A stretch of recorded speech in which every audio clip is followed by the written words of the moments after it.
Diyos na lumikha ng langit at lupa, Diyos ng kagandahan, Diyos ng kabutihan, ang kanyang kalwalhatian. Wala kang kasing ganda, O Diyos, wala kang kapantay. Mahal na mahal kita, Panginoon. Mahal na mahal kita, Panginoon. Mahal na mahal kita, Panginoon. Mahal na mahal kita, Panginoon. Right, good morning everyone. Morning sa ating lahat. Are you glad you're here today? Okay, so this is the 19th day of April. Hindi natin namalay matatapos na naman yung April. Next week is the 26th. So last Sunday na uli, no? And we start with May. Okay, so bilis ng panahon, And but with all these things happening around us, we know that the Lord is still at work, right? So marami tayong mga ginagawa, and it's very important that we see the Lord right in all those things. Diba, minsan kasi tinatanong nga ni Marky kanina, di ba, kung busy ba tayo? Kadalasan kasi pag busy tayo, nakakalimutan natin si Lord eh. Hindi natin namamalayan. Hindi naman sa totally nakakalimutan. Hindi natin namamalayan because we're so focused on what we're doing. So, and as I've always said, times like this, Sunday or Thursday, or a Bible study time, so ibig sabihin, hinihinto muna natin yung ibang gawain natin. And we take time to worship, we take time to study the Word together. So yun yung hinto muna lahat ng mga kabisihan natin. And maging busy naman tayo para sa Panginoon, And today, it's our Sunday service. Are you ready for the Word of God? Ready na ba tayo? So, natapos natin last week yung series natin, The Road to Resurrection. So we studied the 7 words recorded, the 7 recorded last words of Jesus Christ. Because for all you know, maaring meron pang ibang words. But ito yung 7 na nai-record talaga. And sabi nga, the first word that he uttered while he's on the cross is a prayer of forgiveness. So you can just imagine, siya ay pinahirapan, and the first thing that he can utter is a prayer of forgiveness. Now, for those who are persecuting him, for those who are killing him, pinapatay na, tapos ang prayer pa niya, forgive mo po itong mga papatay sa akin. Parang ang unusual. But he set a standard for us to follow, to do the same. So ibig sabihin, nung pinag-aralan natin itong mga salitang ito, we know na yung sinabi ni Jesus more than 2,000 years ago is still speaking to us today. Mensahe pa rin ito para sa atin. And that's why when he spoke that first word, forgive, he's sending us a strong message today that we should do the same. Diba? So, kaya totoo yung sinasabi niya, na mahalin mo ang kaaway mo, ipanalangin mo ang mga umuusig sa'yo. Para na tayong sirang plaka dito, paulit-ulit ko na babanggit yun. Why is that? It's because mahirap siyang gawin. And kailangan mapaalalahanan tayo na talagang kailangan nating gawin. So, because that's what Jesus said, and that is what He did. Diba? Kung tayo po ay tagasunod ni Kristo, yun din ang gagawin natin. Kasi sinusundan natin siya sa kung sino siya. Kaya tinawag nga tayong Kristiyano. Di ba? Maliliit na Kristo. Okay na yun. Kasi nung unang sinabi na mga believers ay mga Christians sa Antioch, hindi naman siya compliment Hindi naman sila pinupuri doon. Actually, iniinsulto sila. Ayan na yung mga maliliit na Kristo. Well, it's okay because it simply means kamukha tayo ni Kristo. Di ba? Kamukha tayo ni Kristo. And that's why whatever Jesus did, whatever He said, well, we do that. So, kaya yung forgiveness ay paulit-ulit nating naririnig. That's because we have to be reminded time and time again. And again, forgiveness is not about setting that offender free or condoning or para bang inabsuelto mo siya. But forgiveness is about you releasing yourself from anger. Ganun, yun lang ang pinakasimpleng explanation ng forgiveness. pinapalaya mo yung sarili mo sa sama ng loob, sa galit, para hindi ikaw magdadala nun. Ano? Kasi yung naka-offend sa'yo, malaya siyang nagagawa yung buhay niya, tapos ikaw naman, inis na inis ka sa kanya, and so ikaw ngayon yung talo. Di ba? Nakakatulog yung naka-offend sa'yo, ikaw hindi ka makatulog kasi naiinis ka sa kanya. Di ba? So, kapag walang forgiveness, ganun na nangyayari. Ikaw yung nagdadala ng bigat. Ano? And that's why we keep on saying this because we have to learn this. Ano, kailangan matutunan natin, maintindihan natin. Because I know every time I say the word forgiveness, meron pa rin nagre-react talaga. May tumataas ang kilay, merong tumitingin sa ibang sa gilid, ano, and you can really feel the rejection from these people, ano. And you can never stop me from saying this. It's because sinabi ng Panginoon yun eh. And it's for your own sake. Kung gusto mong gumaan ang pakiramdam mo, pag-aralan mong gawin yan. Okay?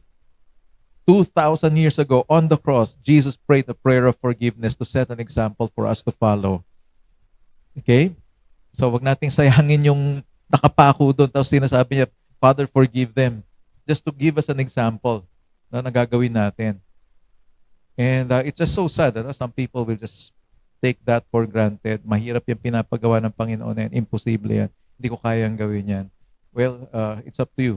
Bear the burden the rest of your life to the grave kung gusto mo. Kasi ganun yun eh. Dadali mo sa libingan yung galit mo eh, sama ng loob mo eh. Di ba? Pag hindi mo pinalaya yung sarili mo. That's forgiveness. Pinapalaya mo yung sarili mo. Oh, hindi pa po ito yung sermon ha, pero medyo na ano kasi ako.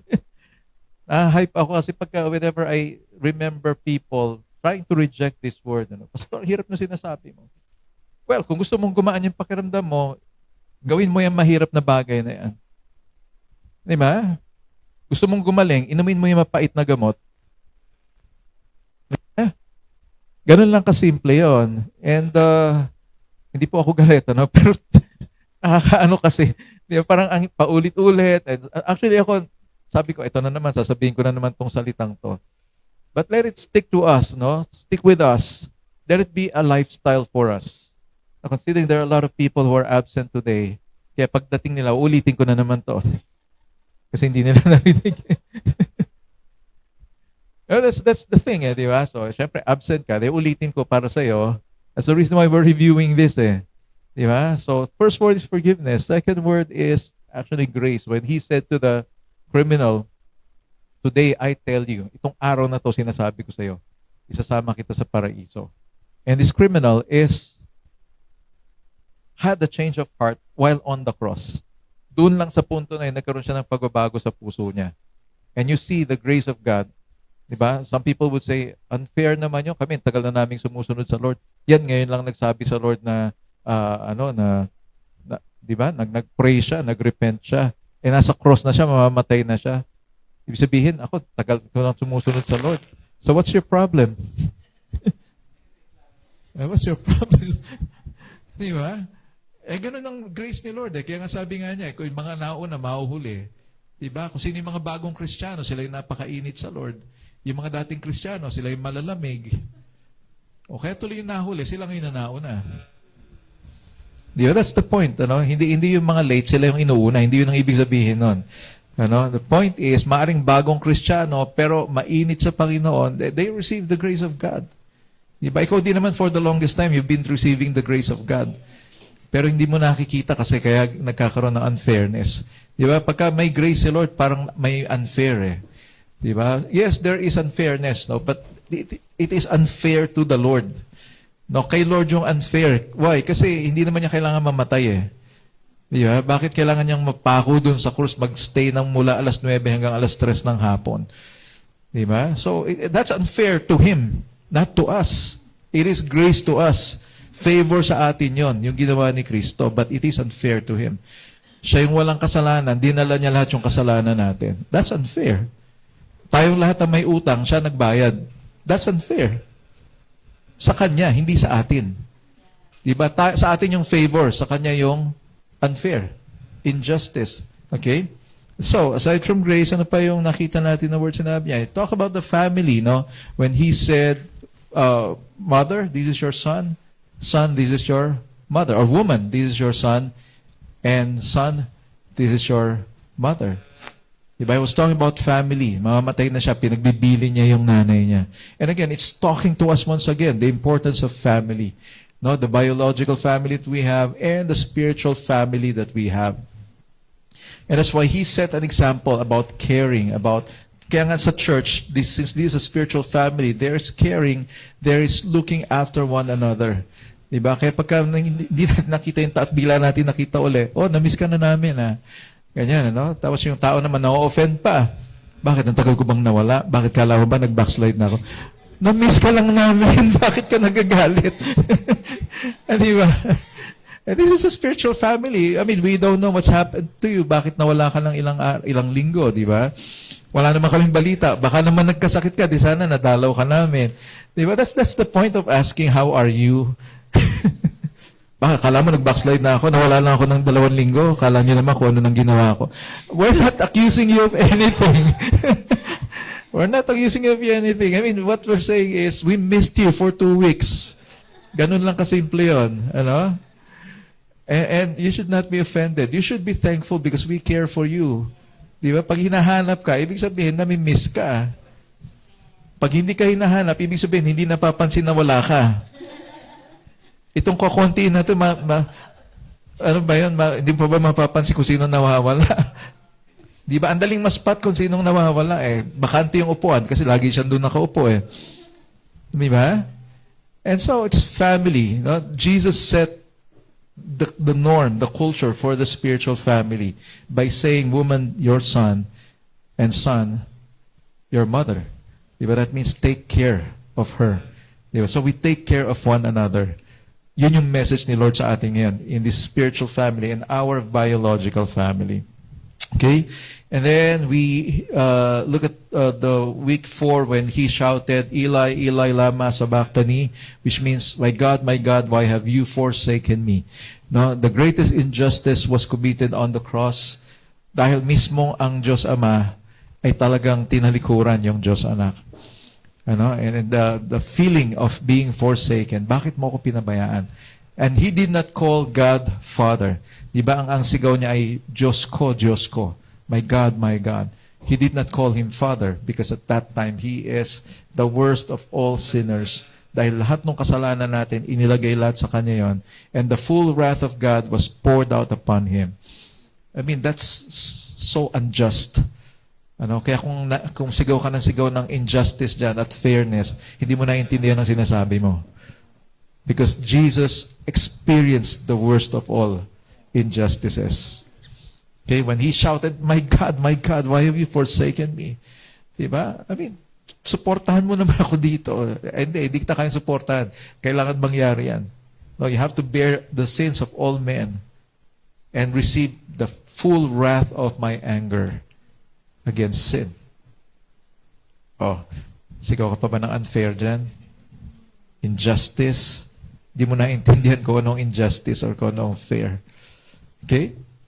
Pagdating sa grace ni Lord, I tell you, mukhang unfair ang mga bagay-bagay. But that's who God is. He is gracious. Diba? He shows favor to people who come to Him. Diba? Sa mga taong lumalapit sa Kanya, nakaka-receive talaga ng favor. So ikaw, baka hindi ka nakaka-receive ng favor, hindi ka kasi lumalapit. Di ba? Some people would say, kayo lang ba ligtas? Kayo lang ba ang anak ng Diyos? Ikaw din naman pwede ka rin naman maging anak ng Diyos. Lumapit ka kasi sa kay Lord. Bakit ba kami yung binabanatan mo? Bakit ba kami yung kinakainisan? I mean, we simply realize that God loved us so much. We responded to the love of God and we received God's grace, and this is what's happening to us right now. Oh, so lumapit ka rin kung gusto mo ma-experience yung na-experience namin. Ayokong lumapit dyan, hirap na hirap ka nga eh. Kung totoong mabait yung Panginoon mo, yung Diyos mo, bakit naghihirap ka? Yun yung ayaw nila, no? But that's where grace comes in. That is where grace comes in. Marami akong problema, pero nakita mo ba ang nag-worry ako? Marami akong problema, nakita mo ba na nagugulumihanan ako at talagang nababagabag ako? That's because the grace of God gives me peace. If you want to experience that, then come to God. Alright? So, He was forsaken, we are not. Okay. Okay, kailangan maintindihan natin yon. He was forsaken. My God, why have you forsaken me? Hindi mo pwedeng isigaw sa Lord yun, Panginoon, bakit mo ako pinapabayaan? Because He never has forsaken us. As He promised, never will I leave you, never will I forsake you. 3 times in the Bible, He mentioned that. To the Israelites, to Joshua, and then to the Christians in Hebrews, which talks to us today. Di ba sinasabi rin ng Diyos sa atin yun, hindi kita iiwanan ni pababayaan. And yet Jesus was forsaken. So that you and I will never feel forsaken. Diba? So, hindi pa po tayo nag-umpisa sa sermon. Intro, pa lang to, review pa lang nung last time. Okay? And then the next word is, I thirst. He actually addressed the spiritual curse that we receive because of sin. Diba? Ang resulta ng kasalanan ay nagkaroon ng pagkauhaw ang tao sa kanyang relasyon sa Panginoon. Because the relationship was broken. When Jesus said, I thirst, He was actually addressing that curse of sin, the broken relationship between God and man. So tinanggap niya yung sour wine. Diba? And just to wet his throat, kasi meron pa siyang isisigaw. Which is, I would say, more important. When He shouted, it is finished. Now, it's mission accomplished, and which He is actually saying, bayad na yung utang mo, na-serve na yung iyong sentensya, at panalo ka na. That's what He was saying. And so today, if you remember this word that Jesus said, it is finished, remember that your debts are paid, you have been set free because your sentence has been served, and you are now victorious. Yeah? So napaka-importante nitong mga salita na to, spoken more than 2,000 years ago on the cross. And I tell you, this still speaks to us today. Hindi lang po kada Holy Week natin naalalahanin dapat ito. Okay? And then the last word is, into your hands I commit, or I commend my spirit. So He was actually saying it is only the Father who can keep our spirits safe. And Jesus was actually relying on what God can do. And also, just like Jesus, we can entrust our spirits to the Lord. And so today, since series break tayo, next week will be series break again. We'll start a new series in May. Okay? Pero idudugtong ko siya doon sa Road to Resurrection. Because after the resurrection of Christ, kumusta naman tayo? Diba? What is that to you? Natapos na ang Holy Week. Kumusta naman ang salita ng Diyos sa buhay mo? Diba? Baka naman isasagot mo sa akin, ang ganda ng Boracay. Sobrang na-relax talaga ako doon. Ang sarap ng pakiramdam pala. Hindi, ang tinatanong ko ano sinabi sa yun ng Lord during Holy Week. Because that's the time, the whole week. Or sabihin na natin, simula Wednesday, kasi mga may trabaho hanggang Wednesday, di ba? Thursday, Friday, Saturday, Sunday, kung nag-extend ka until Sunday.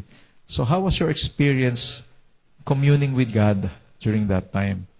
Di ba? Yung kasi yung point nun para tayo ay magkaroon ng oras mag-commune sa Panginoon. Okay? And so we learn from the life of Jesus, from what happened after the resurrection. We look at His life, and we see that His life is a life of sacrifice. So yun yung ating pag-aaralan ngayon. And how does it apply to us? Sacrifice. I'm sure ito yung isang word na isa pang napakahirap din na gawin sa buhay natin. Okay? So let's look at this.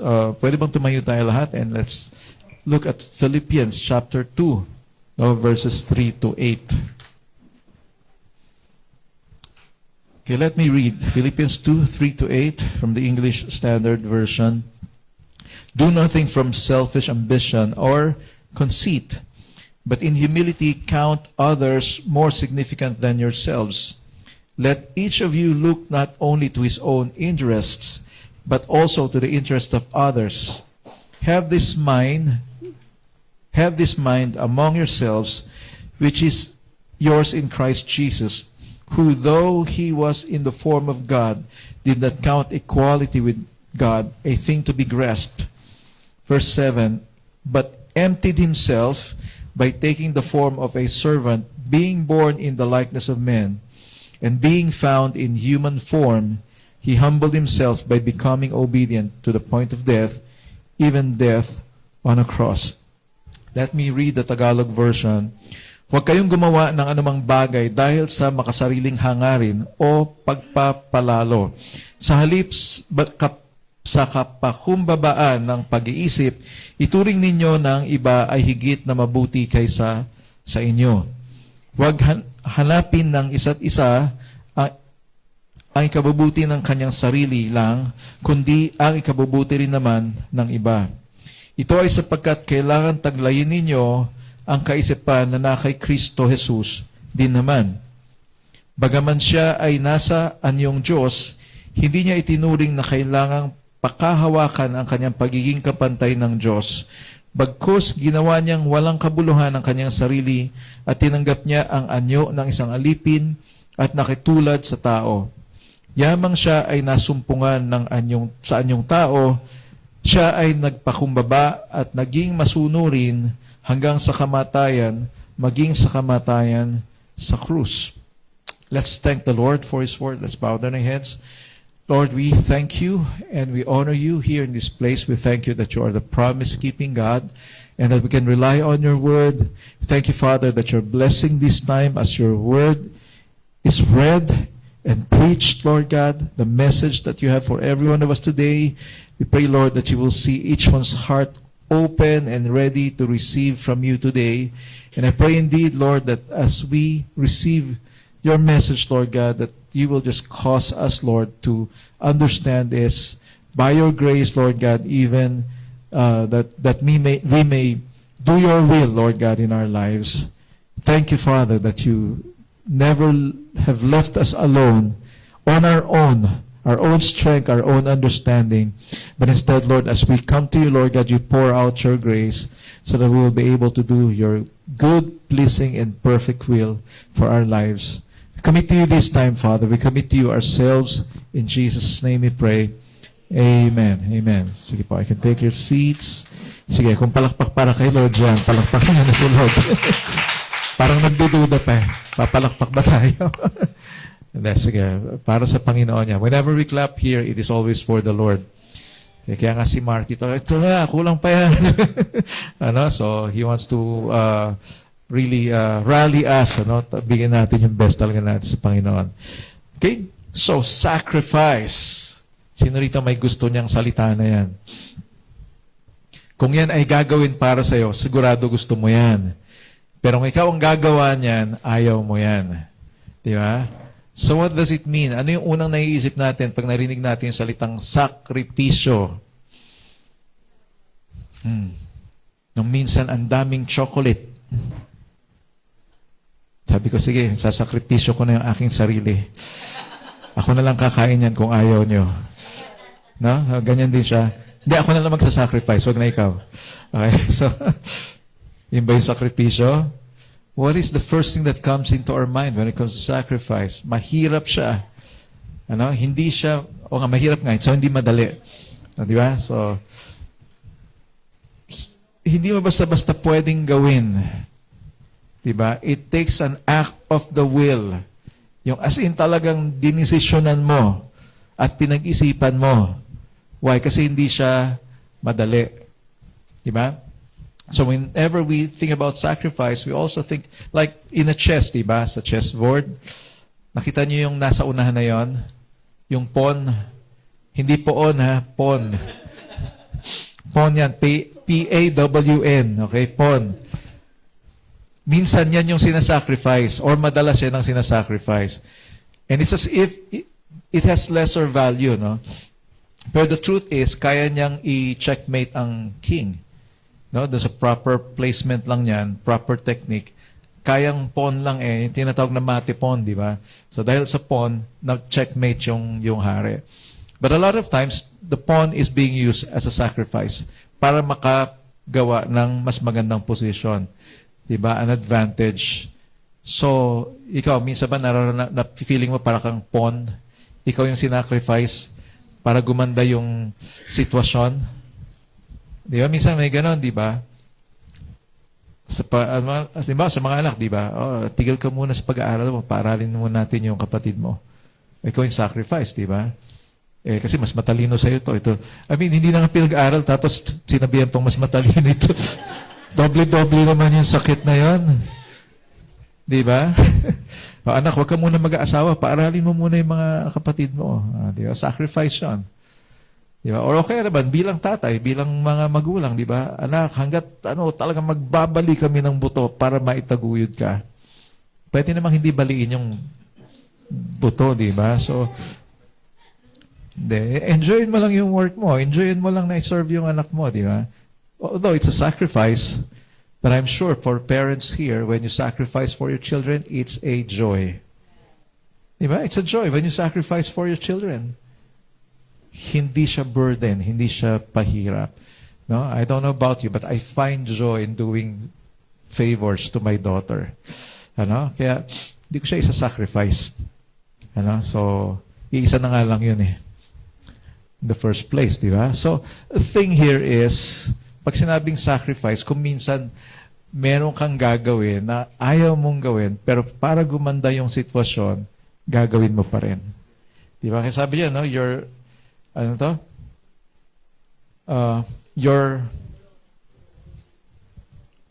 your role may be thankless, but if you are willing to give it your all, you just might bring success to those who outlast you.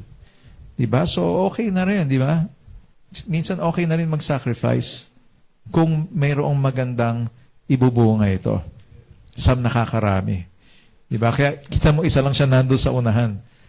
Minsan, may technique sa chess.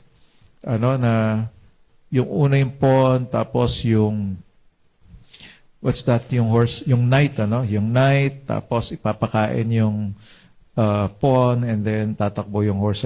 Di pala tatakbo, tumatalon pala yun. Di ba? So, maya-maya checkmate na yung king. Di ba? So, may mga ganong moves sa chess. If you're playing chess, Also, when we think of sacrifice, we think about animal sacrifice or human sacrifice. Di ba? So, mga rituals to appease the gods or goddesses. Kaya yan yung mga sacrifices na tinatawag. In the Old Testament, you have animal sacrifices. Diba? Nag-offer sila ng tupa. Yung tupa, hindi siya ino-offer na papapasukin sa temple, salamat sa iyong offering, at kami na bahala dito. Hindi. Actually, ang gagawin doon, susunugin yun. Susunugin siya. Now, all the portion of the sacrifice, napupunta yun doon sa priests and the Levites kasi yun yung pagkain nila doon sa temple. Okay?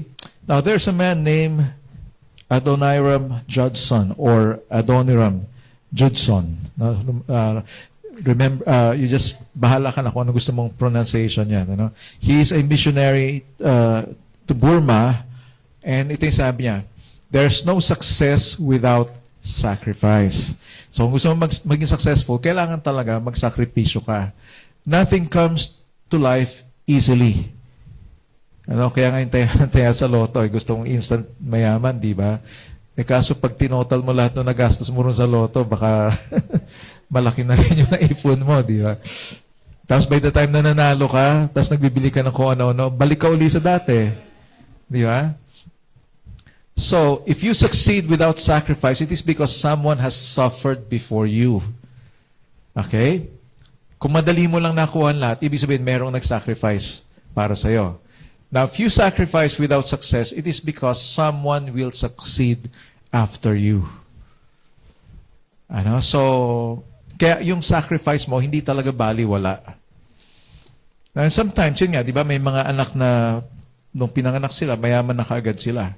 Why? Kasi nag-sacrifice yung mga magulang. Di ba? You can see third generation rich people.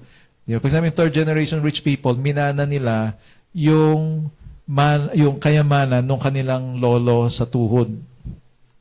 Di ba? Third generation siya eh. Kaya lang, may mga instances where in the third generation rich, hindi nila na ma-manage na maayos yung wealth, bumabagsak sila. Diba? Kaya yung mga natuto talaga Remember yung mga business people, especially the Chinese people, na may estudyante ko dati, Chinese. During summer, kasi yung bata, sabi niya, Sir, dalawin mo naman kami sa bahay namin. Pagka, during summer, punta ka sa amin. Ganun siya. Pinuntahan ko naman, sabi ko, kumusta po? Na-meet ko yung mother, ganyan. Tapos, nasa na po si, I think Jeric. Yeah, Jeric yung pangalan niya. Sabi ko, nasa po si Jeric? Ay, nandun sa, tumutulong doon sa trabaho. Na may negosyo kasi sila, ng mga steel. So, nandun siya, nagpuputol ng bakal. So, during summer, pinapagtrabaho na nila yung mga anak nila. No? And they tell their children, kasi high school yun eh. So, kinukwento nung nanay sa akin, pinag-uusapan na raw nila yung kurso na kukunin ng bata. And according to the mother, yung kurso na kukunin mo, yung pwede natin maging business pagkatapos. So, in other words, the child is being trained already. No? And there are already sacrifices going on. Why? Kasi gusto ng magulang na pag napasa na sa kanya yung wealth, hindi siya yung magwawaldas, it's because dumaan din siya doon sa hirap. So may mga sacrifices na kailangan gawin para maging successful din yung anak mo. And that's why, merong experiment nga na yung mga batang, kawawa naman yung nag-experimentohan na yun eh. Kasi walang binigay na hirap doon sa bata. No, walang binigay na hirap doon sa bata. Kumbaga lahat bigay and binantayan yun ng mga nag-experiment hanggang paglaki ng bata kung ano yung mangyayari doon sa bata na hindi pinadaan sa hirap. And yung experiment nila proved talaga na kapag hindi dumadaan sa hirap yung bata, ay anong tawag doon? Yun nga, hindi siya marunong mag-cope when it comes to pressures and difficulties. Sabihin ko sana kasi Jeprox eh. Nagiging Jeprox yung bata. Laki sa layaw, di ba? I mean, if you're, parang kami lang ni Tatay Del, pinagkaintindihan. Yung iba, hindi nyo alam yun, di ba? Yung sabi ni Mike Hanopol, hindi nyo rin kilala si Mike Hanopol. Di ba yung laki sa layaw? Jeprox. Hindi ko naman alam kung ano ibig sabihin ng Jeprox. Hindi, ibig sabihin naman kasi, na-spoiled kasi yun pagka ganon eh. Di ba? So that's why, hindi masama, nabigyan mo ng pressure yung isang tao or yung anak mo especially. Okay? Now, the biblical idea of sacrifice concerns the way of approach to God. So when it comes to sacrifice, pagdating sa Bible, pag sinabing sacrifice, may kinalaman niya kung paano mo lalapitan ng Diyos. No, finding acceptance before Him by means of an acceptable substitute offered in place of the sinner and bearing the curse of sin, which is a picture of who Jesus Christ is. Diba? A substitute offered in place of the sinner and bearing the curse of sin. So, lalapit ka sa Diyos, hindi ka karapat-dapat dahil makasalanan ka. That's why you offer a sacrifice. As your substitute. Ibig sabihin, ikaw dapat yung sacrifice na yon. Diba? But the requirement is death. Diba? Kaya meron kang substitute na mamamatay para sa iyo. Di ba, minsan sinasabi nga nila, namatay yung aso namin. Siguro dapat ako yun. Pero inako nung aso. May mga ganon, di ba? Sino kaya dapat yung mamamatay sa bahay namin? Namatay yung aso namin eh. Ang tawag doon, pamahiin. Okay? Hindi sacrifice ang tawag doon. Pamahiin yon. But in the Old Testament, in the Bible, talagang literal yon. Ito po yung aso namin, si Henry. Mahal na mahal namin to. I-offer namin para patayin sa altar as our substitute. Sa halip na ako, siya na lang. Diba? Kaya nga si Abraham, diba, sabi ng Lord, offer your son, your one and only son, the one you love. Kita niyo yung specifications? Your one and only son, the one you love, offer him to the altar on the mountain that I will tell you. Ano yung mountain na yon? Mount Moriah, di ba? Tingnan nyo. Di ba, nung paakyat sila, sino may bitbit ng kahoy? Sa Isaac, di ba? May bitbit ng kahoy. Kaya sabi niya, the wood and the flame is here, but where is the offering? Hindi lang masabi ni Abraham, ayan, bitbit mo na eh. What Jesus did, He was bearing the wood, the cross, paakyat dun sa mountain. Ano nangyari? Nung i-offer na si Isaac, di ba? Sabi ni Lord, stop! Ano nangyari? They found a ram. Ang ram ay lalaking tupa. No? May sunga yon, kabaluktot, kaya na entangle doon sa mga, sa bush. Guess what? The ram became the substitute for Isaac. Mount Moriah. Alam niyo kung saan yung Golgotha? It's in Mount Moriah. Yung ram na nakita doon, that's actually a symbol of Jesus going up to that mountain, carrying the wooden cross to be the substitute for every one of us. Imagine mo yan? The same place wherein Isaac was about to be offered. Si Jesus yung naging sacrifice. Di ba? Wala pa pala tayo sa mga points, ano?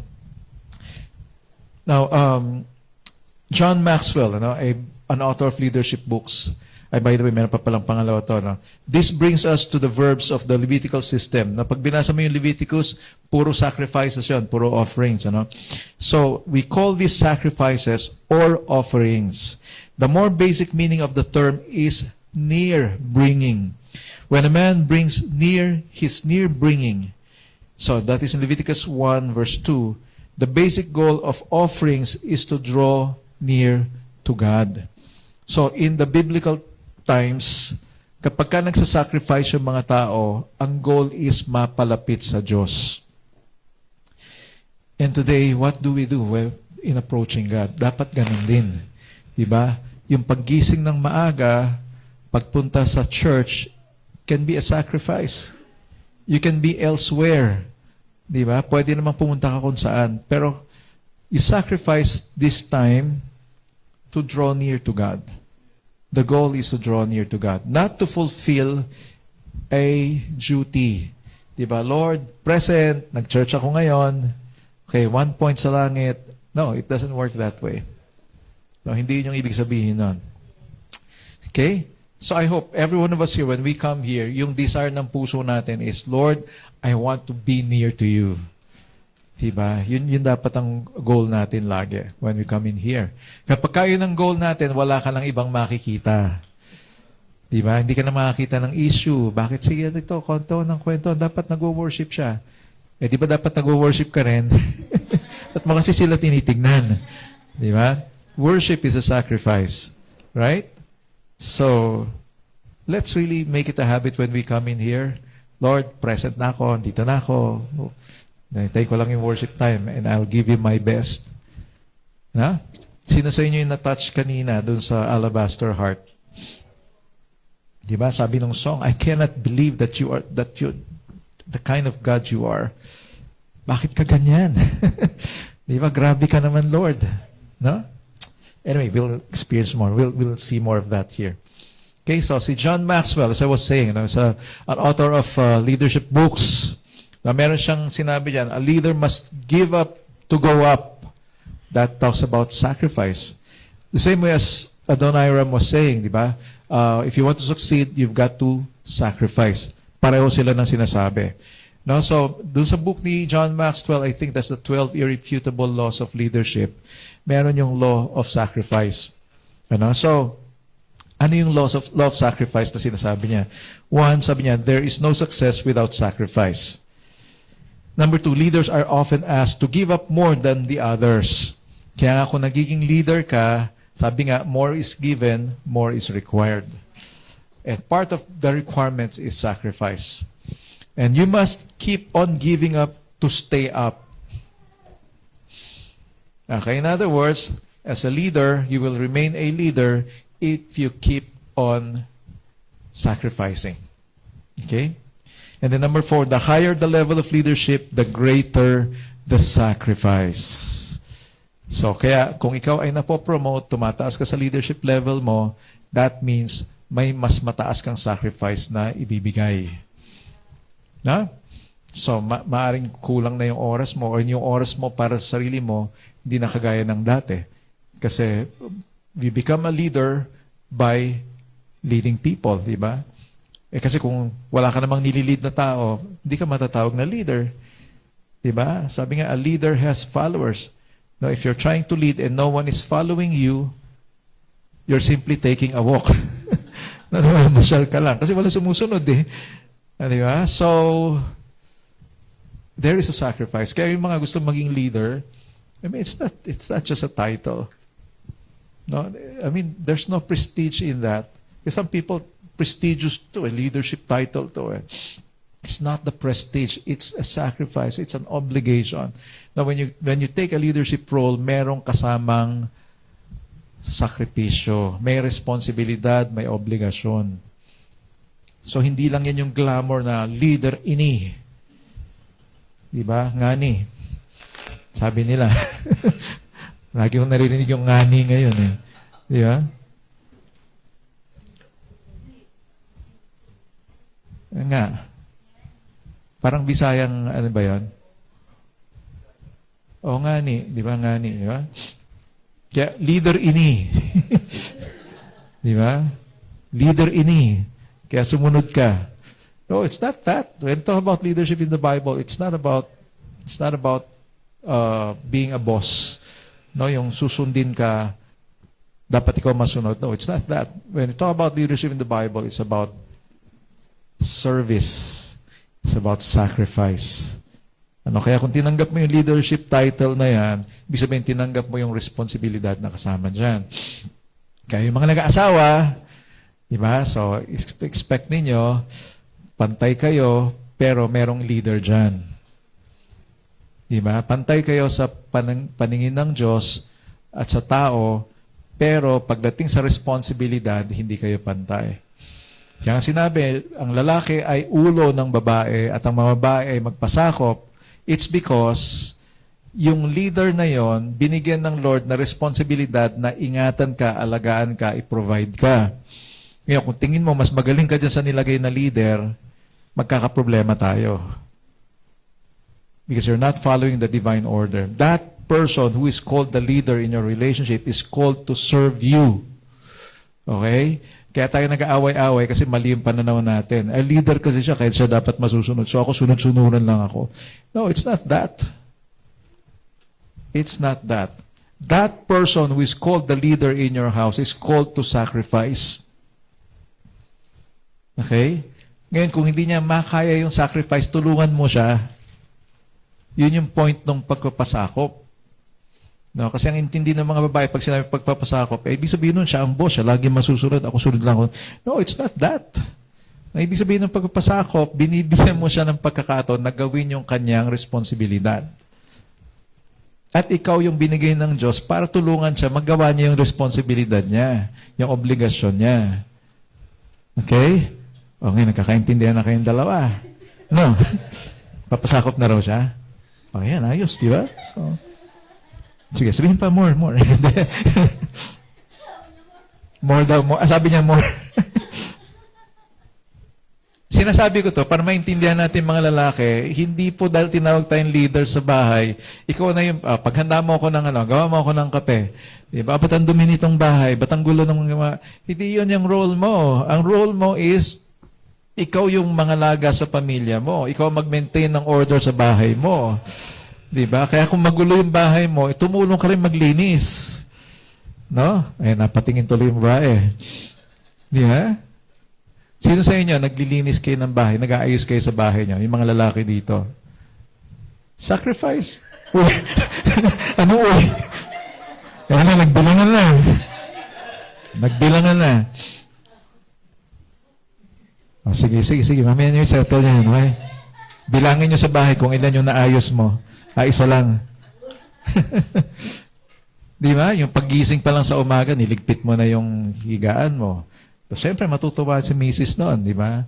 O, yung mga damit, nilagay mo na ron sa hamper. O, hiwa-hiwalay mo na. Di ba? Yung kulay asul, kulay gray, kulay green. O, yung red, orange, pink, black, white, light colors. Familiar sa akin yun kasi gawain ko yun eh. Di ba? O, pagdating ng Monday, ikaw, blue, dito ka na.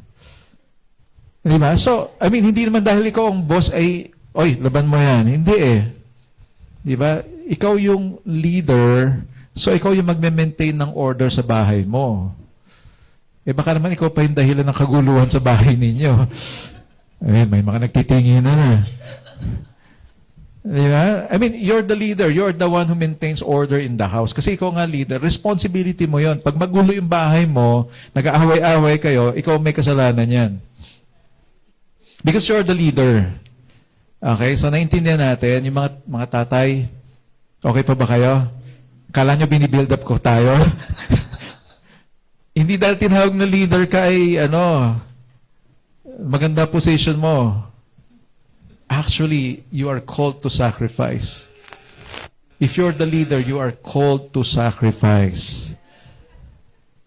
And that's why in order to maintain order in the house, you have to make sacrifices.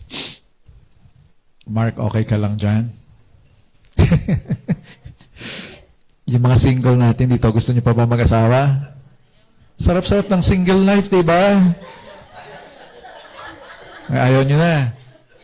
Ligaw-ligaw kayo dyan. Alam niyo ba kung anong pinapasok niyo?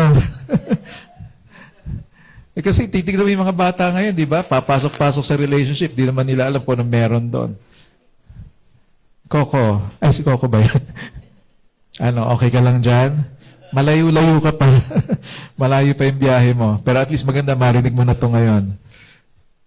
Naintindihan natin, hindi dahil ikaw yung leader ay you're the boss. You're the leader, you're called to sacrifice. Yung mga babae, tinawag kayong support, helpmate. Hindi tinawag kayo to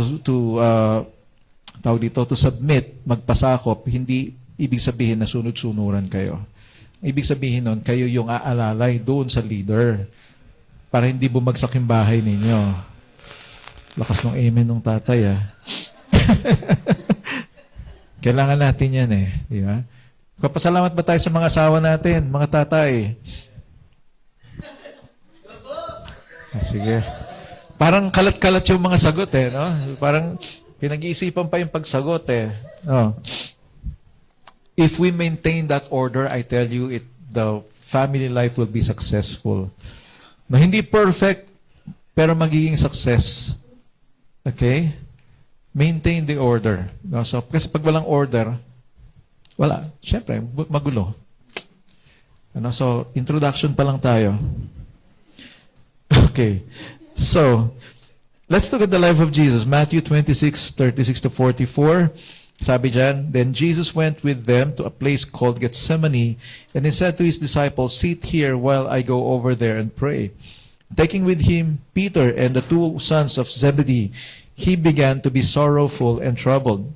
Then he said to them, my soul is very sorrowful, even to death. Remain here and watch with me. And going a little farther, he fell on his face and prayed, saying, my Father, if it is possible, let this cup pass from me. Nevertheless, not as I will, but as you will.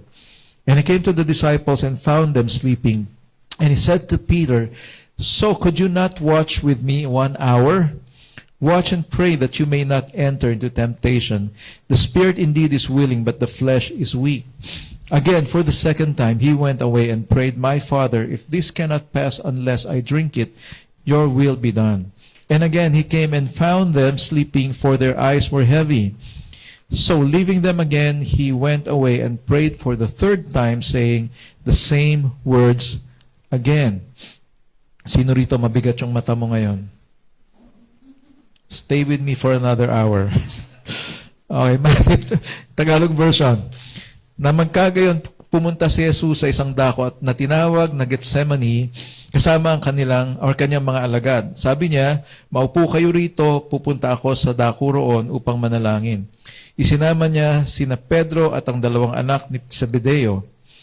Siya ay nagsimulang nalumbay at lubos na nabagabag.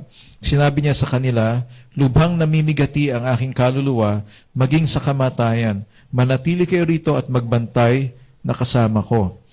Pumunta siya sa di kalayuan at nagpatira pa siya at nanalangin. Sinabi niya, aking ama, kung maaaring lumampas nawa sa akin ang sarong ito, gayon man hindi ang aking kalooban, kundi ang sayo. Pumunta siya sa mga alagad at nasumpungan niya silang natutulog. Sinabi niya kay Pedro, hindi ba ninyo kayang magbantay ng isang oras na kasama ko? Magbantay kayo at manalangin upang huwag kayong mapasok sa tukso. Ang espiritu nga ay nagnanais, ngunit ang katawan ay mahina. Sa pangalawang pagkakataon, muli siyang umalis upang manalangin. Sabi niya, Ama, kung ang sarong ito ay hindi makakalampas, malibang ito ay aking inumin, mangyari ang kalooban mo. Pagbalik niya, nasumpungan niya silang muling natutulog sapagkat lubha na silang inantok. Iniwan niya silang muli at nanalangin sa ikatlong pagkakataon. Sinabi niyang muli ang gayong panalangin. So, alam na natin itong story na ito. I mean, it happens during the Holy Week, no, the Last Supper.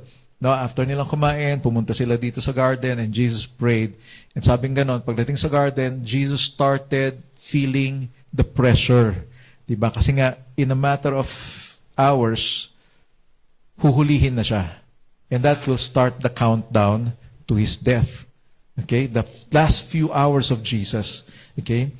So, after this, they went to the Mount of Olives, particularly the Garden of Gethsemane. And so, makikita natin dito, first is that sacrifice may involve suffering. Now, whenever there is a sacrifice, there is a suffering. May paghihirap. And that's why Jesus started feeling the pressure. Kasi papalapit na ng papalapit yung oras ng kanyang kamatayan. And he got overwhelmed. And the thought of what he was going to go through in the next few hours of his life. Diba? Kasi kung alam mo kung paano ka mamamatay, ganun talaga mangyayari. Di ba? Kaya nga hindi sinasabi ng Lord kung paano ka matatapos, paano matatapos ang buhay mo. Although God already knew the time allotted for us, hanggang dito ka lang. Pero hindi sasabihin ng Lord sa iyo yun. Mape-pressure ka Di ba? Para bang, konti na lang. Yeah, parang sa kandila, di ba? Unti-unti. Have you watched that movie of, may napanood ako ng bata ako, yung movie ni Babalu? Kilala niyo si Babalu? Parang kami-kami lang nila. Meron siyang movie na faith healer siya, nagpapagaling. Tapos yung buhay niya, nandun sa, sa kandila. Kumbaga, kung saan yung level ng kandila, hanggang dun lang yung buhay niya. And so yung kandila, syempre, paupos ng paupos yun. And so it tells him, malapit na yung kamatayan mo. No? And so parang, kapag pinapanood ko yun, parang nakaka-pressure. Kasi pag nakita mong kalahati na lang yung kandila, sabihin, kalahati ng buhay mo na consume mo na. And then sa huli, yung tinakbo niya yung kandila kasi na lang siya, yung mitsa na lang, mamamatay na. And then biglang dumilim dun sa, so para bang maiwan kang nanood na mag-interpret kung ano na nangyari. Di ba? But the thing is, parang ganun yung buhay natin Di ba? Especially if you are in your teens. Di ba? 20, dati teenager ka, biglang nung naglumpas ka na ng teen, naging teens na Di ba? Kaya pag tinanong, ilang taon ka na? Tiwan. Hindi nga, anong edad mo? Tiwan nga. Bahala ka na mamili kung saan doon. 51, 61, depende sa itsura. Di ba? Pero yun nga, di ba, pagka nandun ka na sa teens, medyo parang iba na yung takbo ng buhay Di ba? So, 40s, nag-umpisa ng lumabo yung mata. Yeah, I've experienced that. Nung nag-40 ako, sabi ko, ba't ganun sumasabog yung mga letra? Ayun pala, kailangan na ng reading glasses at 40. So, pagdating ng 50, bakit ganun? Hindi ako makabangon kaagad sa higaan. Yeah, parang medyo may masakit. But parang hindi ko maisara yung kamay ko. Di ba? Yung mga daliri ko, hindi ko maitiklop. So, may mga kakaiba na Di ba? And on this age, this level, yung mga golden years, sabi nga golden years, kasi 50s, di ba? Medyo doon ka na nag-iisip, hanggang saan kaya to? Sabi ng Bible, 70. 75 if you have the strength. And that's why I thank the Lord, yung tatay ko, 81 na. Di ba? So, big blessing. Di ba? Because if the Bible says 70, kung 50 ka ngayon, 20 years ka na lang. O 20 years ka pa. Kung sa tingin mo mahaba yung 20 years. Nagulat nga ako, sabi ko, yung anak ko, kinakalong-kalong ko lang, ngayon 20 plus years na. So, ibig sabihin, ang bilis lumipas nung 20 years. So, how about you? Kung ganun kabilis lumipas ang panahon, kumusta naman ang buhay mo? Tapos ayaw mo pa mag-sacrifice. Yeah? What happens? What happens to your life? Kaya sabi niyan, sacrifice may involve suffering. May, no? Minsan hindi naman din. Pero hindi pa rin siya ganun kadali. So, here he expresses verbally the pain and the fear. No? Kaya sinabi niya ron, ako ay, he was sad, he was, ano sinabi rin sa verse na yan? Yeah, before we look at that, sabi nga yung Gethsemane, yung pinuntahan nila, actually it means oil press, which is eksakto doon sa sitwasyon ni Jesus. He's beginning to feel the pressure of his impending death. Now, so he was like an olive or olives that is being pressed. Now, so, ganito yung itsura nun. I'm sorry. Ayun pala yung verse, no? So, sabi diyan, taking with him Peter and the two sons of Zebedee, he began to be sorrowful and troubled. Then he said to them, my soul is very sorrowful, even to death. Remain here and watch with me. No, isinama niya sina Pedro at ang dalawang anak ni Zebedeo. Siya ay nagsimulang malumbay, mabagabag. Sinabi niya sa kanila, lubhang namimigati ang aking kaluluwa maging sa kamatayan. Manaltili kayo rito at magbantay na kasama ko. So it is a clear metaphor. Na si Jesus is just like that olive that's being pressed. Nasabi nga, the more na pinipress yung olive, the more oil that they get. Diba? And that's why we have to experience pressure in our lives. Sino sa inyo, nag-enjoy kayo sa pressure? Wala, di ba? Pero God wants you to go through pressures to bring out the oil from you, to bring out the benefit from your life. The more pressure, the more oil that comes out from the press. And that's why when we experience pressures, that means God is bringing out our best or the best in us. So the more pressure, the more of your best should come out. Kaso ano nangyari? Sometimes, imbis na yung maganda ang lumabas, hindi maganda yung lumalabas because of our reaction. I mean, dapat nga katulad tayo ng mga olives na to. Kasi yung olives, wala naman silang ginagawa, hindi naman nila nire-resist yung press. Di ba? Merong kahoy kasi yun dinidiin na ganon para ma-press yung yung olives. Para lumabas yung langis. And so God wants to press us so that the best of us will come out for His glory, for His honor. Kaya lang nga, ang gusto natin, yung pleasure natin, yung comfort natin. If you want pleasure and comfort and convenience, hindi lalabas yung best mo. Diba? You will not do your best. Tingnan mo, nung nagkaroon ng pandemic, biglang na-discover ng mga tao, kaya ko palang mag-bake. Kaya ko palang magpatubo ng tanim. Diba? So, ibig sabihin, pag dumarating yung pressure, natututo kang mag-adjust, and what happens, doon lumilitaw yung mga kaya mong gawin.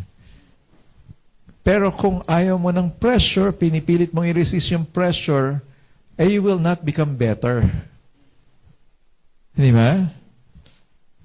So, our lives, from time to time in our lives, we will make sacrifices.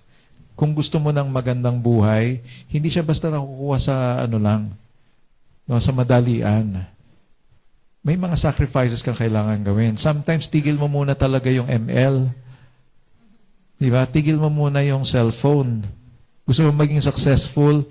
Kung ang trabaho mo nandiyan sa cellphone, wala tayong magagawa. Pero kung yung tinagawa mo naman, hindi naman trabaho, it won't bring out the best in you. Di ba?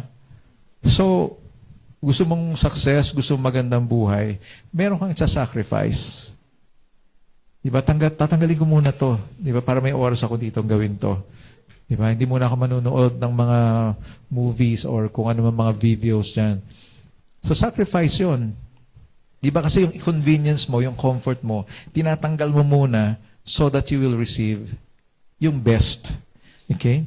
So, there's a story about this soldier, no? Si Colonel Norman Schwarzkopf. Now, in the 1970s, ayun pala yung olive press, Sorry, baligtad pala yung picture ko. Okay, but anyway, yan. That's the picture. Yun yung olive, yun yung press. Okay, so the more pressure that is exerted, the more oil that comes out. And so here's Norman Schwarzkopf. Yan. Si Colonel Norman Schwarzkopf. Anong storya niya? Sabi rito, on May 28, 1970, Colonel Norman Schwarzkopf landed his command helicopter at the site where one of his companies had inadvertently wandered into a minefield. Napunta sila sa isang minefield, and as a wounded soldier was being airlifted to base, a second soldier set off a mine and began screaming out in pain. Unable to escape the minefield, the soldiers in the company began to panic as they realized they were in great peril. Schwarzkopf assumed responsibility for rescuing the endangered company and entered the minefield to rescue the wounded soldier. Another mine was detonated 20 yards away, severely wounding a third soldier and injuring Schwarzkopf. Schwarzkopf managed to get both wounded soldiers back to safety. Schwarzkopf clearly understood a truth that Jesus perfectly modeled. True leadership comes through personal sacrifice. So, kung totoong leader ka, marunong ka mag-sacrifice. And I really, again, call out once again, the fathers here. Yung mga kalalakihan dito. So, hindi pa macho ang leadership. No, it's not about being macho. It's about being able to serve your family. Now, make sacrifice for your family. Diba? So, carrying the injured. Kaya makita mo dyan, he put his life on the line. Sumasabog na yung paligid, ang goal pa rin niya, makuha niya yung mga nasasabungan. Hanggang siya na mismo nasugatan na rin. And he did everything he can to bring out those soldiers to safety. And so for all of us here, even here in church, sometimes yun nga, may mga sacrifices tayong gagawin para sa bawat isa. And as your pastor, okay, sometimes sabihin niya, Pastor, magpahinga ka na kasi. Huwag mo nang gawin to, huwag mo nang gawin yan. Well, I enjoy doing things for you. Di ba? So when we drive for you, si Ate Susan ba sabi nung last Sunday, pasensya na kayo, ang driver ko si Pastor. Well, it's my pleasure doing that. Okay, nung hinatid namin siya sa hospital nung araw na yon, namasyal muna ako doon kay, anong pangalan nun? Sa malapit sa Castro. Kay Mariano Ponce, yung bahay ni Mariano Ponce. Wala akong makitang parking. Naki-parking ako doon sa, kay Mariano Ponce. Tapos, namasyal na rin ako doon sa loob ng bahay. So, kaya it's a pleasure. It was a pleasure. No, I'll drive again for you next time. Hindi na sa hospital next time, syempre. Syempre. No? So, anyway, so yun, if you're a leader, yun yung responsibility kasi. It's the call of responsibility, the call of duty. Hindi talaga siya yung pasarap eh. Pagod ako, galing sa trabaho, maupo lang muna ako dito, timpla mo ako ng kape, at wag mo muna akong istorbohin. Hindi ganon eh. It doesn't happen that way. I talked to a person before. Sabi niya, pagkagaling niya sa trabaho, pagdating niya sa bahay, sinisiguro niya yung sahig nila malinis na malinis. Sabi niya, kahit pagod na ako, I'll make sure malinis yung bahay namin. Kahit pa nagtrabaho yung misis ko ng maghapon sa bahay namin, sabi niya gano'n, may gagawin at may gagawin pa rin ako sa bahay. Sa loob ko, kulang pa yung ginawa ng asawa mo. Ibig sabihin, hindi natapos ng asawa. Di ba? So, tutulong pa siya. Di ba? And that prevents the wives from saying, di ba, kadalasan marinig mo yung mga misis, ako na lang kasi talaga dito sa bahay. Wala namang ibang gumagalaw dito kundi ako lang eh. Di ba? So mawawala yun kapag yung mga tatay ay, alam mo yon, you take extra effort. Alright? Parang nakasimangot na kayo, ha? Okay. Number 2, sacrifice involves submission. O, ayan, kita nyo, may submission din eh. Ha? Sabi rin sa verse 39, no? And going a little farther, he fell on his face and prayed, saying, My Father, if it is possible, let this cup pass from me. Nevertheless, not as I will, but as you will. You will notice, he prayed this prayer 3 times. So, pumunta siya sa di kalayuan at nagpatira pa siya at nanalangin. Sinabi niya, Aking Ama, kung maaring lumampas nawa sa akin ang sarong ito, gayon man hindi ang aking kalooban, kundi ang sa iyo. Sa verse 42, the second time, he went away and prayed, My Father, if this cannot pass unless I drink it, your will be done. Sa pangalawang pagkakataon, muli siyang umalis upang manalangin. Sinabi niya, Ama, kung ang sarong ito ay hindi makakalampas, malibang ito ay aking inumin, mangyari ang kalooban mo.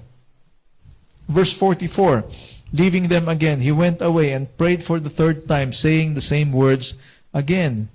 So iniwan niya silang muli at nanalangin sa 3rd pagkakataon, sinabi niyang muli ang gayong panalangin. So he told the Father 3 times, May your will be done. It is inconvenient for me. It will be very painful for me, but let your will be done. That means submission. Lord, hindi ko gusto ito, masakit para sa akin to, pero dahil kalooban mo, I submit to your will. I will sacrifice my will for your will. Kahit na hindi na mangyari yung gusto ko, basta yung kagustuhan mo, Ama, ang mangyayari para sa akin. How many of us can pray that prayer? Lord, sige, okay lang kahit wala na ito, kahit wala na yan. Basta kasama kita. No? Basta ma-honor ka, mag-glorify ka sa buhay ko. Sige, Lord, kahit wala ito, kahit wala yan. Kahit hindi ko nagawin ito, kahit hindi ko na ma-experience yan. For your glory and honor. Di ba? So it comes from a posture of humility. No, hindi natin kayang sabihin, your will be done kung wala yung humility sa atin. No? So, to sacrifice is to submit our will to the will of God the Father. And again, babalik na naman ulit tayo sa sinasabi ko kanina. Di ba? It is the will of the Father to forgive. Lord, kahit mahirap, sige. Pero in the long run, madiscover mo, ikaw pala magbe-benefit doon. Yeah? It is placing God's will over our will. Mauna yung kalooban ng Diyos kaysa sa kalooban natin. Now, sometimes it translates putting others before us. No, unahin mo yung ibang tao kaysa sa sarili mo. Now, to sacrifice then is to put our will on the altar so that we can embrace the will of God. Hindi mo kayang yakapin yung kalooban ng Diyos kung hindi mo ipapagpakumbaba yung sarili mo at ibibigay yung kalooban mo sa Kanya. Susurrender mo yon sa Kanya. And sometimes, dapat mo lang naman talaga i-surrender kasi hindi tama. Di ba? Sometimes it's very obvious. Di ba? The Lord will tell you, hindi yan ang para sa'yo. Or wag mong gawin yan. Hindi tama yan. And you discover, para sa kabutihan mo rin naman pala yung gusto ng Diyos. Di ba? Kind of the same with parents, di ba? Parents will say, wag mong gawin yan. Hindi maganda yan para sa'yo. So, ang feeling ng bata, ay, nako, killjoy itong nanay ko. Killjoy itong tatay ko. And yet, the parent's desire is for you to experience the best. And sometimes you really have to sacrifice to get the best. Di ba sabi nga, sacrifice mo na yung good para makuha mo yung better. Or if you want the best, then sacrifice the better. Di ba? Lahat naman yan maganda eh. Kaya lang nga, kung gusto mo yung pinakamaganda, you have to make the sacrifice. Okay? So, to sacrifice then is put our will on the altar so that we can embrace the will of God. To sacrifice is to choose that which is of greater value. Di ba? Of course, kung mas maganda ito, mas valuable ito. Kaya nga sabi, di ba, the kingdom of God is just like a precious pearl na nung nakita ito nung merchant, ang ginawa niya, binenta niya lahat yung ari-arian niya para mabili niya yung pearl na yon. Kasi mas valuable. The same way, if the kingdom of God is just like precious pearl, kaya nating i-let go yung mga maraming bagay sa buhay natin para doon sa kaharian ng Diyos. Yung paghahari ng Diyos ay mas mabuti kaysa doon sa mga gusto natin sa buhay. And people doesn't realize that. Tingnan nyo lang, bakit ayaw ng mga tao sa church? Kasi they don't find the value of what is being done in the church. Di ba? Kaya nga, ginigive up mo yung mga bagay na gawain ng Panginoon kasi tingin mo, walang value siya kumpara doon sa ginagawa mo. Di ba? Tama nga yung sabi ni Peter Tanchi, hindi naman totoong wala kang oras eh. Hindi naman talaga totoong sobrang busy ka. Ang talagang binibigyan mo lang kasi ng oras, yung mga bagay na importante sa'yo. And that's why, kung hindi mo pinuntahan to or hindi mo binigyan ng oras to, ibig sabihin, hindi siya importante. Di ba? Kaya nga yung mga may birthday, nagtatampo eh. Inimbito kita sa birthday ko, hindi ko pumunta. Kasi bakit? Ang dating kasi sa kanya, mas importante sa'yo yung pinuntahan mo kaysa sa birthday ko or kaysa sa akin. Di ba? You will give more time to the things that you think of greater value. So, church is of lesser value if you say, mas kailangan kong gawin to kaysa pumunta sa church. You say, Bible study is of lesser value kasi mas kailangan kong puntahan to kaysa yung Bible study. Sayang yung oras ko kasi dapat marami na ako nagawa eh. Pupunta pa ba ako sa Bible study na yan? I'm not saying this to, para konsensyahin kayo or what. Gusto ko lang gisingin tayo. Ano yung pinaglalaanan mo ng oras? Kasi kung ano yung pinaglalaanan mo ng oras, yun yung mas mahalaga para sa'yo. Di ba? Kaya if you spend more time with your family, that means mas mahalaga yung pamilya mo kaysa doon sa ibang bagay. Yeah?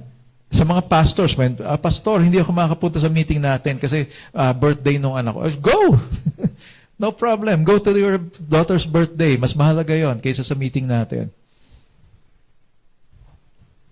You have to identify which is of greater value and put your time there. Put your effort there. And the things of God, I assure you, is of greater value. Hindi naman kinukuha yung lahat ng oras mo eh. Diba? Hindi naman kinukuha lahat ng oras mo. Di ba? Point is, do you have time for God? Do you have time for the things of God? Diba? Sometimes kasi, minsan ka may sasacrifice mo pa eh. Bis na, wala naman akong gagawin. Nanonood lang naman ako dito. Di pumunta na lang ako doon sa Bible study. Diba? Pwede naman ako matulog uli mamaya. Sige, punta na muna ako sa Dawn Watch. Tawa-tawa ka dyan. Dami mo ng absent. Biro lang. Mas masarap matulog kasi eh. Di ba? Yesterday, we had the fun run. Tingin nyo fun yun, 2:00 na madaling araw, gising ka na para pumunta doon at tumakbo. Ito, ang galing-galing. May stretch. Hindi pa man nag-warm up siya, nag-warm up na eh. Tapos sabi, 3 kilometers, at tinakbo, 10 kilometers. Na-delay tuloy yung program, kaya hintay sa kanya. So, I don't know what happened yesterday. We woke up 3 o'clock para makarating dun sa venue ng 4 o'clock. Kasi at 5 o'clock dapat nakaset up na. 5:30 start na yung program. 6 o'clock tatakbo na yung mga runners. After that, we came here to church, prepared the place. Gumawa sila ng mga props para sa VBS. And then, nag-practice pa kami ng worship team last night. And the practice, yung worship, sabi ko sa wife ko, parang na-energize ako. Wala yung antok eh. 12:00 ng kagabi, 12:30, hindi pa ako inaantok. And yet, gumising ako ng 3:00 na madaling araw. And I don't know why, but for me, malaking tulong talaga yung worship eh. A lot of times, I've testified to the worship team. Maghapon na ako, mula pa kaninang umaga. Pero whenever we practice, bigla ako nabubuhayan eh. Why? Because it's not just a practice, it's worship. It's worship. Hindi basta-basta yung kinakanta kasi. Kinakanta mo yun para sa Lord eh. Buhay na buhay pa ako kahapon. Nag-car wash pa ako. Pagdating ko ng bahay, inayos ko pa yung mga lalagyan namin ng sapatos. Inayos namin yung mga, parang dami naming sapatos eh. No? Pero may portion kasi na magulo doon sa mga lalagyan eh. So I have to fix everything. Tapos, kailangan maglinis muna dito kasi yung mga aso, nakadikit yung balahibo dun sa sofa, kailangan tanggalin mo kasi may inhale mo siya. And afterwards, study, no? Prepare for our service today. And so, what are you busy about? 24 hours binigay ni Lord sa'yo. And yet, may isa-sacrifice ka pa rin na oras. Di ba? Ang tanong, yung bang pagsasacrifice mo doon sa mas valuable? Or baka naman nasasayang talaga yung oras mo kasi, di ba? Hindi naman siya nagko-contribute dun sa success mo. Ha? What is success in the first place? Di ba? Success for me is doing the will of God. Success for me is honoring and glorifying God. That is success. Pag hindi na-honor si Lord sa buhay mo, that's not success. Because in this world, we measure success by the amount of money we have. Di ba? Success is measured in terms of fame. Galing niya. No? Talagang nasikat siya. And I tell you, fame will fade. Mawawala rin yung fame eh. But what you do for the Lord will really last. I tell you, yung gagawin mo sa Panginoon, yun yung aabot hanggang sa buhay na walang hanggan.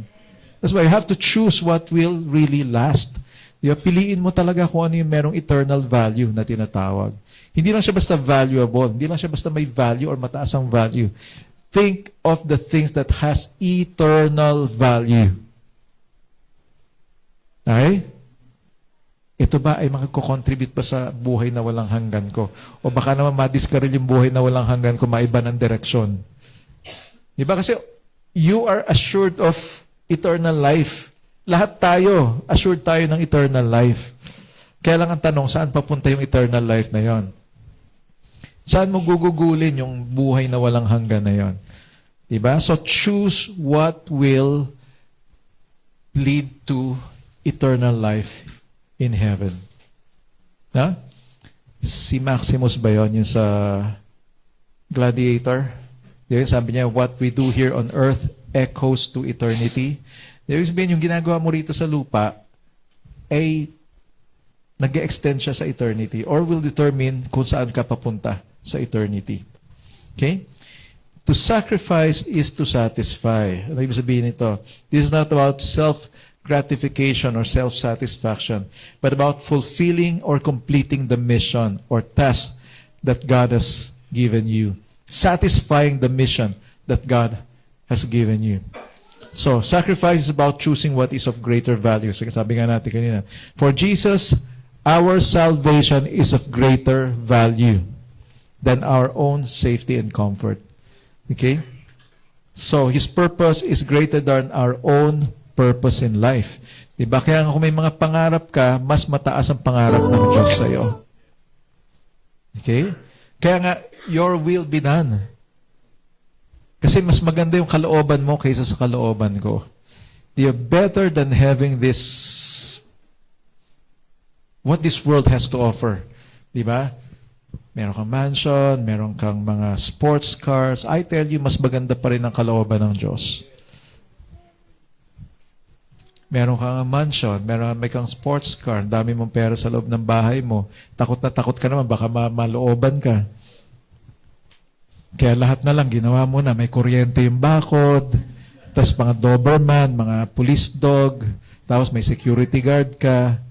Napaka-secured mo, no? Secured na secured ka. I mean, meron ka ng mga ganitong bagay, komportable and all, pero yung puso mo naman, hindi panatag. Tapos nandun pa yung takot, paano kung maubos to? Samantalang, yung nagtitiwala sa Lord, Lord, salamat, ang sarap ng tulog ko. Diba? Kahit pa yung aming kama ay sobrang lambot, nararamdaman ko na yung sahig. Di ba? Minsan may ganun foam. Pero hindi ganun yung higaan namin, ha? May nahigaan lang ako na ganun minsan. Sabi ko, may foam ba talaga? Ba't parang nararamdaman ko yung sahig? But guess what? Pinagpapasalamat ko pa rin, sarap ng tulog. Di ba? What else? Wala kang maraming pera, masaya ka naman. Wala kang maraming pera, okay naman kayo ng pamilya mo. Oh. Di ba? Ano ang yaman mo? Yan. Ano ang yaman mo? That's the theme of our VBS. Diba? Jesus is my treasure. No, yun yung theme ng VBS natin. Kaya makakita kayo ng mga treasures dito. Pero hindi nyo makikita ng Sunday kasi Friday pa lang graduation na. So by Sunday, wala na yung mga decoration. You can come, see for yourself. Ano? Gagawin nilang ano to parang treasure hunt ba yan? Or ano, parang kuweba na may mga treasures. Hindi natin tatanggalin. Muna. Tignan natin. Kung maganda gagawin nila, huwag natin tanggalin. Hindi, biro lang ha, biro lang. Baka magalit. Baka magalit kayo. No? Do you understand what I'm saying here? Ano? So, ang sinasatisfy natin, hindi yung sarili natin. Ang sinasatisfy natin, yung kalooban ng Diyos. Pag na-accomplish mo yung pinapagawa ng Diyos, I tell you, you will also be satisfied. Ano? Sometimes you can come to the point of saying, Lord, sa'yo na lang lahat yung mga plano ko sa buhay. Sa'yo na lang yung mga pangarap ko. Kasi mas maganda yung pangarap mo para sa akin. Diba? Anhin ko yung, just like bago kami kasal ng wife ko noon, nangangarap kami, dapat may rest house tayo sa Tagaytay, rest house sa Baguio, tapos may yung bahay natin, 5-bedroom, tapos meron tayong SUV, meron tayong van, meron tayong sedan, tapos yung ating pangarap lang naman 'yon. Okay, pangarap pa lang 'yon. Okay, so gusto namin mangyari. But when we started serving the Lord, when we intensified serving the Lord, Lord, di namin kailangan ng bahay kasi palipat-lipat kami. And we said, wherever you want us to go, we will go. So, ani namin yung bahay na permanente. Di ba? If we want to go to Baguio or Tagaytay, meron naman mga marerent doon. So, why do we need... isa pa sa problemahin mo, paano yung bahay natin sa Tagaytay? Sino mag-aayos noon? Ang nag-enjoy lang yung Katiwala. Kaya nga may time gusto kong pumasok na Katiwala sa Forbes Park eh. Di ba? Saan kaya siya uuwi? Hindi siya uuwi dito ngayon. Akin tong bahay ngayon. Di ba? Aanin mo yung maraming bahay, hindi mo naman matitirhan lahat, sabay-sabay. Di ba? Mag-almusal ka dito sa bahay na to, mananghalian ka sa susunod na bahay, tapos doon ka sa kabilang bahay matutulog. The next day, breakfast naman doon sa isang bahay doon. You cannot do that. Bandang huli, mas stress ka. Bandang huli, may stress ka. You know what? We told the Lord, God, we're giving up on our dreams. Hindi na mahalaga yung pangarap namin, Lord. Anin pa namin yung bahay sa Tagaytay, pumuputok yung taal. Di ba? So, anin pa namin yung bahay sa Baguio kung darating yung big one. Di ba? Ang gusto namin i-secure, Lord, yung buhay na walang hanggan. Yung aming mansion dyan sa langit, yun yung pinaghahandaan namin, Lord. Yeah, that's why you can give up your dreams, di ba? Sacrifice yun. Sasabihin natin sacrifice. Ang ganda-ganda ng pangarap ko, isa-sacrifice ko. Well, mas maganda yung pangarap ng Diyos para sa'yo. And so, look after that. Wag yung mga nandito sa lupa. Enjoyin mo lang kung ano meron dito sa lupa, but don't run after this.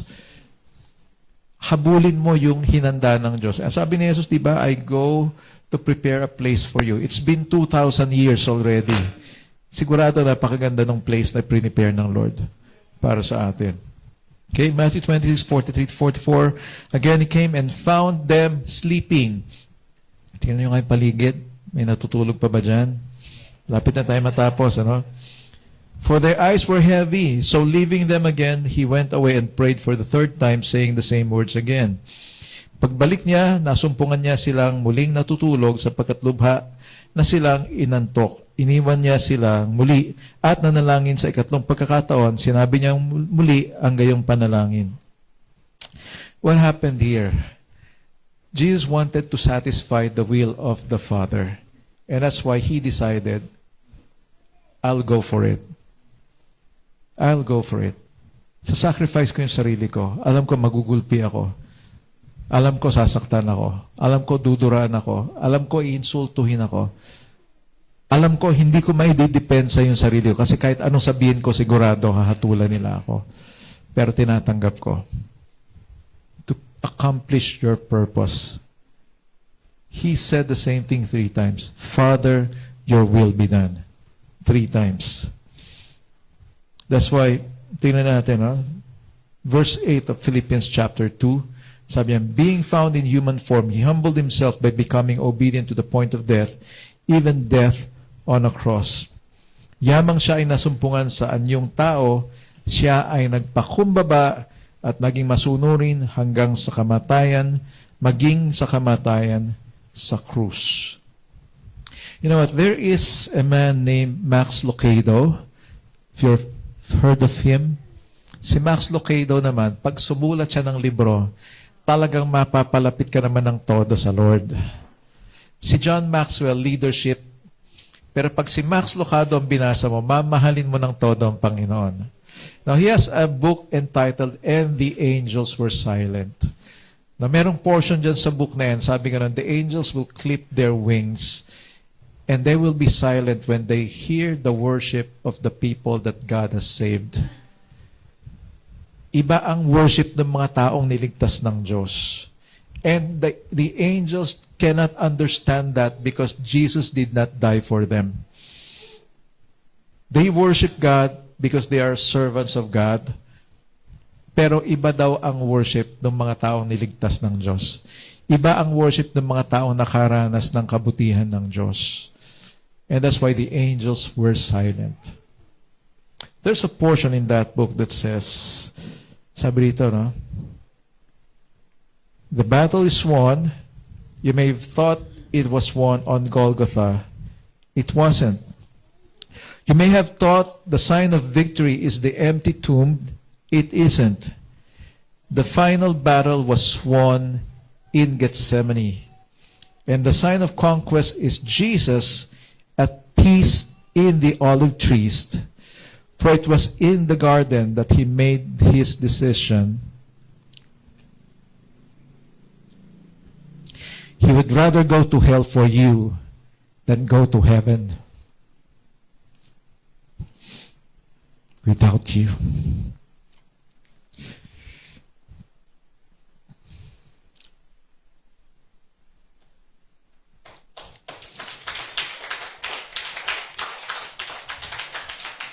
Grabe yung word, ano?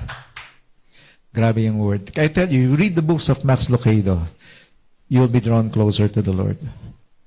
He would rather go to hell for you than to go to heaven without you. That was His decision. That was His sacrifice in Gethsemane. So how do you respond to that? How do you respond to that? You can get out of this place and go your way, business as usual, and forget about everything you heard here today.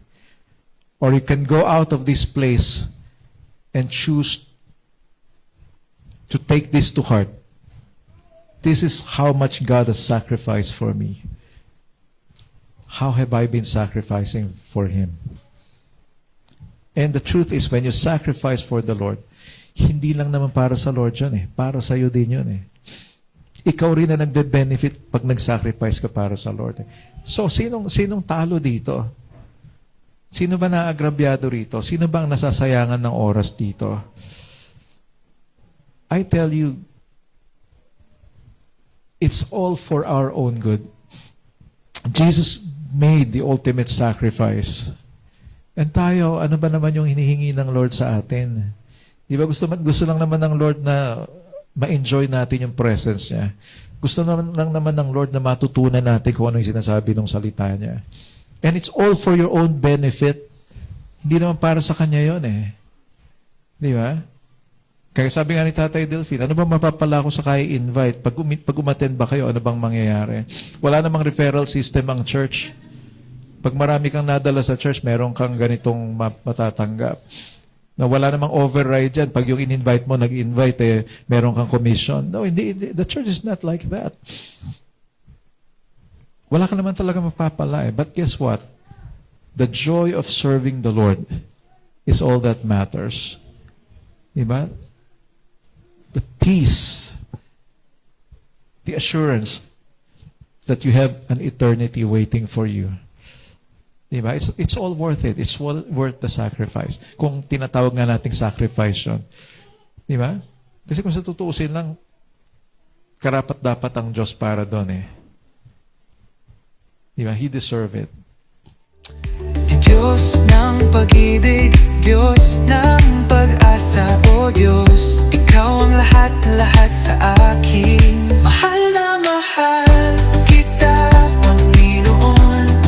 Mahal na mahal kita, Panginoon. Mahal na mahal kita, Panginoon. Mahal na mahal kita, Panginoon.